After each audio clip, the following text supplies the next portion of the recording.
Sunod-sunod namang insidente ng pagkakadiskubre ng mga kontrabando sa may dalampasigan ang naiulat sa Eastern Samar. Ang pinakabagong na-recover 35 million pesos na halaga ng hinihinalang cocaine na palutang-lutang sa dalampasigan.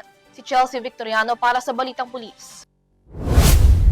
Siyam na bloke ng cocaine ang natagpuan sa baybayin ng Hernani, Eastern Samar na nagkakahalaga ng mahigit 35 million pesos. Ayon sa investigasyon ng Eastern Samar Provincial Forensic Unit, ang kontrabando ay nakumpirmang cocaine at sumasailalim pa sa iba pang pagsusuri. Kamakailan ay sunod-sunod ang paglutang ng mga hinihinalang pakete ng cocaine sa dagat ng Hernani na nagsimula noong August 14 matapos matagpuan ang 3.6 kilo ng hinihinalang droga na nagkakahalaga naman ng 19.31 milyon. Sinundan naman ito ng voluntaryong pagsuko ng isang 17 anyos na senior high school student noong August 15 sa Hernani Municipal Police Station nang natagpuan niyang pakete sa karagatan malapit sa Barangay Carmen.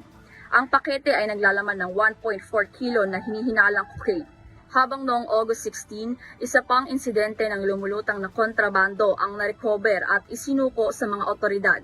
Nadiskubre ito ng kasalukuyang Barangay Kagawad ng Barangay Carmen habang nangingista bandang alas 9 ng umaga. Base sa markings ng pakete, hinihinalang galing umano ang mga ito sa South America.